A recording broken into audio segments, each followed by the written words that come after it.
During this month of April, I challenged myself to put together something called a PXE server, also known as a pre-boot execution environment.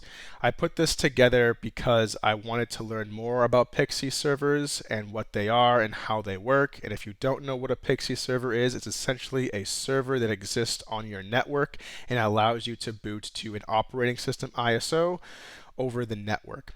And I decided I wanted to challenge myself in doing this project because throughout my career in IT, I've always used PXE servers for provisioning, imaging, building, whatever you want to call it, computers. And I've never really understood how they work, but I knew how to use them. I was very interested, and I thought at some point maybe I could just work on it myself. And here I am doing it now in April 2024. It took me so long. Just for reference, I've been in IT for since 2016 now, so it took me 6 years, or no, 8 years, Jesus, 8 years to actually push myself to do that. But there are other factors, and we won't get into that now. But in this video, we're going to discuss how I put together this PXE server. I put it together using Linux and some packages like DNS mask, which we use for DHCP, TFTP, and such. And we'll talk about that. And I also use packages like syslinux. Syslinux EFI, which is used for booting operating systems that require EFI. It has those libraries required for them to boot into, and then also using PXE Linux, which is a sub package of syslinux and that syslinux family, which is our bootloader for the PXE boot. So without further ado, let's get into this. This video took me about, sorry, not this video, but this whole process took me roughly 20 hours of hard work, long nights, sweat and tears. And let's just talk about what I learned and along the way. Without further ado, let's get right into the video. So, unfortunately, I did a whole take and I realized that my mic wasn't actually giving any input. So, I did a whole thing and wasted some time. And then I said, okay, I'm gonna have some dinner. But, anyways, here we are. We're here now, and we're in ProxMox. And ProxMox is what I use to host all my virtual machines, to do all my testing. If you don't know what ProxMox is, it's pretty much an operating system where you can host virtual machines and stuff at a very general level there. And then, as you can see here, this big blue window, that's my terminal over there, and I'm on Windows, and this is a terminal emulator. So I am SSH'd into my Raspberry Pi called Elijah Pi, and I love it's called Termius. It's one of my favorite terminal emulators for iOS and for Windows. It's pretty kick-ass. Anyway, so I'm going to talk to you a little bit about how I have this set up. We're going to talk about the Ubuntu LTS configuration that I have. I'm not going to go too into it. I'm going to try and keep it show and tell, keep it in show and tell mode, and we'll go from there. So over here in my home directory, I have a folder called www. So let's go ahead and check that out. So over in www, I have a couple of files. The ones I want you to pay attention to are autoinstall.yaml and postinstall.sh and kind of the Ubuntu LTS.iso. I installed that here using the wget command, and it came straight from Ubuntu's website. So I'll just the ISO. It's here, and this directory is literally just in my home directory, and I am using it to host all these files over HTTP. So I can do that by running a command, but first I'm going to talk to you a little bit about what each file does. So if we take a look at autoinstall.yaml, this file here specifically is set for our auto installation for Ubuntu LTS. So Ubuntu LTS, a little bit about that, is stands for long-term support, and it kind of is a non-GUI. It's just the terminal version of Ubuntu.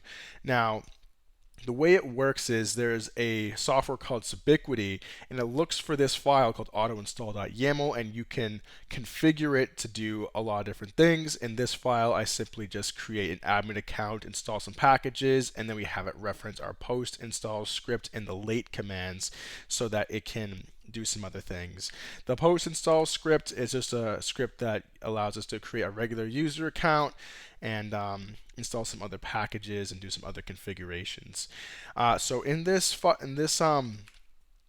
directory here, we are going to run our Python 3 command It's actually this right here, python3.http.server3003.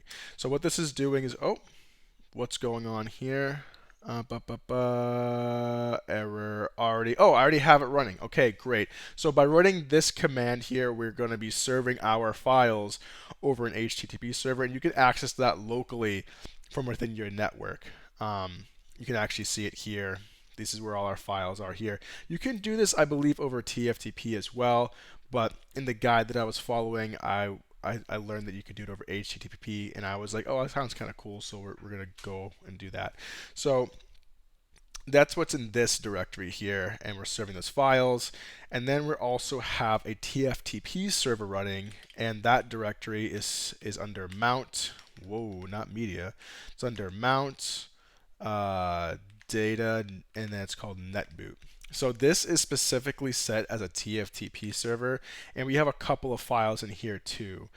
We have our EFI files from SysLinux, and then we also have our PXE So let's take a look at our PXE file, and in there we have this file called default, and this is a configuration for our PXE menu essentially. So within here you can see right here, Ubuntu 20 LTS. We have our kernel set and our initRD set. The kernel and the initRD are hosted over TFTP in this directory here under boot AMD64 Ubuntu, and that's a direct reference from within our TFTP directory, which is this netboot. So if I X out of this, then we can see that we have our boot, and under there we have the path to the kernel in our initRD files. It's used for booting into the LTS. And then in this same line, we have some important information like our cloud config URL for auto install. We set that to our HTTP server that we have running. And then we also have our ISO, so we can reference that when we boot up. And we have that set to auto install. So that's how we have that set up. It's that's a pretty standard configuration, I believe. There's a lot on autoinstall.yaml, too much to go into over our go over in this video. Outgoes the scope, and there's a lot more to talk about now, but we're just going to keep moving forward to show you what our next topic is, and that's DNS mask. So we have DNS mask here, and our DNS is located over at Etsy. So if we take a look at there, so it's under Etsy and then dnsmask.conf. Yeah. So this is our dnsmask.conf. This is our file that we use to configure our DHCP and our TFTP servers, and we also disable our DNS port as well, and we do that right here. Now I can go through this whole file and go word for word, line by line. But there is a lot going on here, too much to talk about personally. But some important things that I can go over in a quick bit is just in this file we set our TFTP server to the mount data netboot directory, and you can set that to any directory that you want. That's how I have my TFTP server set up, so that we can host ISOs. I'm not doing that specifically over for the Ubuntu LTS, but I am doing that for the desktop version, which we may not go over in this video because it might get a little too long, but in another video I'll talk about how I did that. We're also hosting our EFI files and our initRD in our kernel. So that's how we are exchanging that information over TFTP. We have that set specifically in this file here. We also set our DHCP range. You can see it all commented out. You can see DHCP range everywhere. I don't know where I have mine set. It's probably somewhere around here, but the way we have DHCP configured here is to the IP address of our PXE server, and then we have it set, well, not the IP address of our PXE server, we have it set to the DHCP range of our internal network that we have here, that we're going to be requesting an IP address from, and then we have that set to proxy. So we're sending IP addresses we're assigning IP addresses on behalf of our DHCP server that I have on my home network. And I think that I should probably have a lot of this blurred out just for security reasons. So I might actually blur all of this out. If we'll get back to that later. Anyway, so that's how that's figured out. And I guess without further ado, I'll show you how this works. So in ProxMox now, that's where we are here. I'll go get the Terminus out of the way for you, and we can go ahead and start this up. And we're gonna hit escape on boot. Oh, whoops! Appears that I have missed it. So we're gonna hit escape on boot, and that's gonna get us into the BIOS, I guess. The C BIOS is what it's called exactly for ProxMox, and it's going to allow us to select some options. Now I'm gonna select PXE, and it's gonna send a request over DHCP. It's gonna say, hey, who is a PXE server out there? Are you a PXE server? And then the PXE server on my Raspberry Pi is gonna say, I'm a PXE server. And you say, okay, cool. Can I have an IP address? And that's what we're doing right here. If we didn't have DHCP configured within our DNS mask, we would not be able to get over into our PXE boot menu, which our Raspberry Pi so kindly delivered over to us. So this is what our menu looks like here, and there are other menus here. This is the one that I learned how to configure, but there's an iPXE boot menu that I want to play around with and get to understand a little bit better, because I think you can do more with it than this one here. But yeah, so now we're in Ubuntu. We have all different kinds of installations. I was just playing around with it, but the ones that I really learned how to do are with the GUI and with Ubuntu LTS, which is long-term support, like I had mentioned. The GUI, like I said, I might talk about in a different video, because I do. The reason why I started this journey on PXE is because I wanted to know how I could get Ubuntu 20 going on a PXE server, but they actually are. I think they're deprecating. I think Canonical is deprecating this method of booting in, and they're going with the LTS version, which is actually better, I will say, because it's automated. Right now, what we're doing here is we're getting that kernel and our initRD, and we're grabbing that so we can actually boot into the ISO. Give that a moment here. Fantastic. So we'll grab that from our TFTP server, and now we're searching for the ISO over our HTTP server. So as you can see, it's trying to get the ISO and then mount it, connect it to it, and now it's running it's downloading the ISO, and then it's just going to run it for us. So now it's doing that all for us, and it's going to take roughly 10 minutes or so. I might peace out for a second and fast forward this so I don't waste any of y'all's time.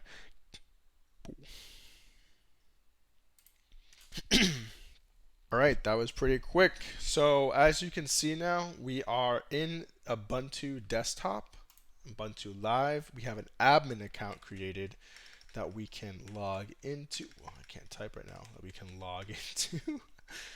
Wow, it's actually like, I guess that time of night where my pinky just doesn't want to work. There we go. So now we're in Ubuntu desktop. You go blah, blah, blah, blah, blah, all this crap here. And yeah, that's pretty much it. We're in here. We open the terminal. We can see under the root directory that we have our post install scripts from our late commands in the auto install. It's already executable for us, and we can see that it's the same exact script. I don't expect you guys to remember what that looked like, but that's pretty much it. We can run it, and the very cool thing about running this script is that afterwards, after it's run, it actually removes itself. Can run it. It's going to do all its stuff. So this would kind of be like the idea, like for me right now, like this is what I want to know, is how you do all of this. And I've achieved just that. I was able to understand how you're able to boot like an ISO over PXE. I don't have a super great grasp on it, but I feel like I have the basic foundational knowledge in order to actually do this.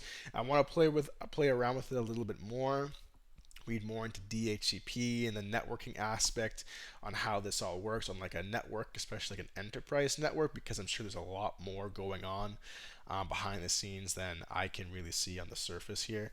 But yeah, it was a great experience going over this in this month. I plan to do more and maybe do some shorts about what I find and some things that I do.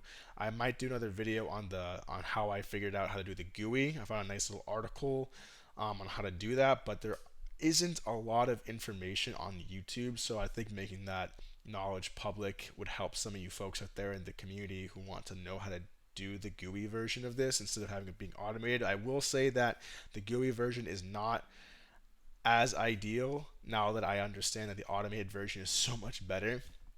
But yeah, this has been pretty much been my project. This is what I've learned. This is my little show and tell. Thank you all so much for watching. Keep learning, keep striving for greatness, keep trying to grow, and I hope to see you next time around. Peace.